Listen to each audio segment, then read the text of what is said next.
How to know which season a fragrance is designed for. Us fragrance nerds absolutely love to optimize our collections. We love to have a fragrance for the winter time, but then there's nice citrus fragrance for the summertime. Most people are more normal than us and just smell whatever they think is nice and just apply it and go on with their lives. But we're not that way. We're a bit more intense.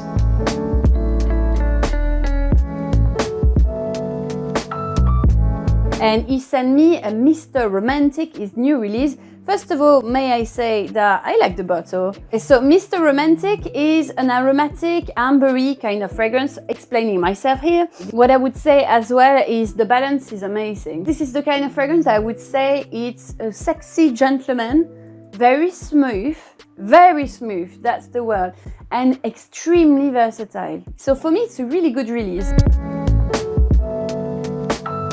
If you're into the collecting game, you like to know what your fragrances are designed for. I don't think there's anything wrong with categorizing your collection, knowing what's going on in it. And I think it's difficult for us aficionados to specify which season a fragrance is designed for. Hence why I'm doing this video today to try and specify how I would categorize each season for fragrances. You can just completely ignore this video and just smell whatever you like and just kind of use your intuition.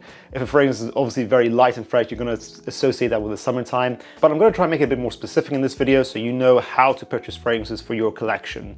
Let's get into it. First of all, let's start off with the summer season. When you think of summer, you usually associate the season with sunshine, the ocean, refreshing citrus drinks like lemonade, tropical cocktails or mocktails with your associated fruits of that season, so tropical fruits. I think it's quite straightforward to know which fragrances are designed for this season. They're usually going to be very, very light, refreshing. The heat can make everything very intense on your skin. You don't want fragrances that are too sweet in this season because the heat makes the fragrances even sweeter in the summertime. So tip number one to know if a fragrance is designed for the summer is just look at the bottle presentation. If you look at Dolce & Gabbana Light Blue Eau Intense, which season do you think they've designed this for? So fragrances with obvious notes like aquatic notes, the very heavy citrus-based fragrances. So another example might be Goldfield and Banks Bohemian Lime.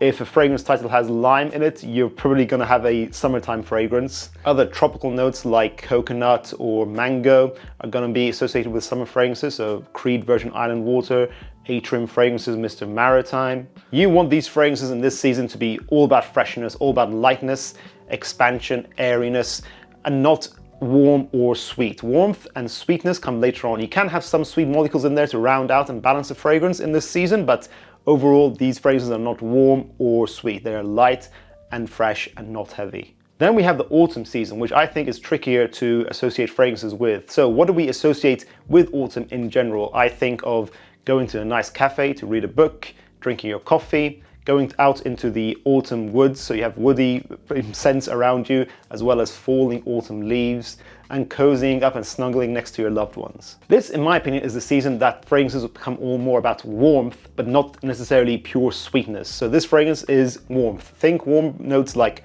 tonka bean or some amber notes in here. So this season is going to need fragrances that are more balanced to suit the environment. So you have the warm aspects in here, but also the fresh aspects. So think warmth, but ultimately fresh. A perfect example for me would be this fragrance here, Chanel's Allure Homme Eau Extrême. So obviously, if you know this fragrance, it can be worn all year round, really. But I think the ultimate, most optimal season for Eau Extrême is the autumn time. It has that warmth from the tonka bean. It's ultimately a tonka bean fragrance, balanced out with more fresh citruses and mandarin, as well as the mints and the clean musks. But it is the definition I'm trying to specify here. So it has that fresh DNA overall, but that tonka bean, that warmth from the sweetness, the hay-like sweet marzipan of tonka makes it a warm enough fragrance to wear in the autumn time. You'll feel perfectly in place wearing this fragrance in the autumn season, in my opinion. Another example is Penhaligon's Sartorial. Clean, fresh, sharp, lavender barbershop fragrance that is gonna smell, clean and refreshing, but it has a honey note in here. Another example of what I mean. It's a fresh fragrance overall, but this is perfect for the autumn time because it has that warmth from the honey. It's not gonna be an intense vanilla fragrance. That's for another season coming up. This is all about warmth, but freshness overall. I hope this specifies what autumn fragrances are, in my opinion, and how you should specify them yourself.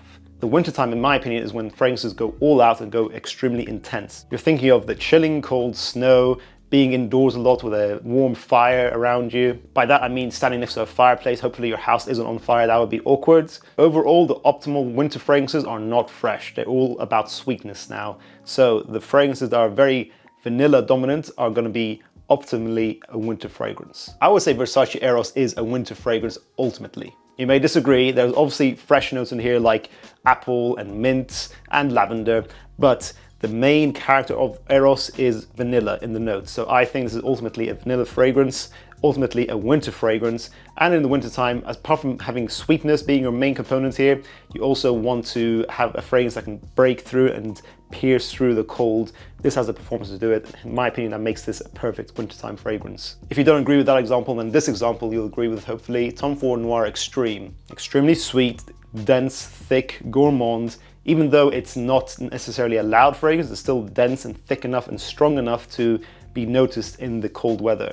This is super cozy, super warm, super sweet. There's nothing fresh about this. And then spring, the last season, which is also a tricky one to associate. It's my personal favorite season of all time. You just got a nice, cool, uplifting and enlivening season that comes after the horrible cold winter. I don't like winter that much. I think I would like winter if it lasted maybe only a month. I think it just lasts too long. Winter, it just needs to move on. But I love spring. In the March time, you get all the bouquet of flowers. You're around in the woods, so more woody molecules here. Thinking of green, the green grass is sprouting, it's happy, everything is lively. Life is good in this season. So in my opinion, we're going to go away from the sweetness of wintertime with these fragrances. We're going to go back to fresh and balanced, similar to autumn time, but in a different twist. Instead of the autumn fragrances that are fresh but focus on warmth, in my opinion, the perfect spring fragrance, the most optimal spring fragrances are the fresh fragrances that focus on the notes that are florals, green notes and woods. So where's something like Terre D'Hermes in spring and tell me it's not the perfect fragrance for the season? This is green because it's vetiver, very woody, and it's got bright uplifting citruses as well, making this overall a fresh fragrance that has those notes that is going to be associated with springtime.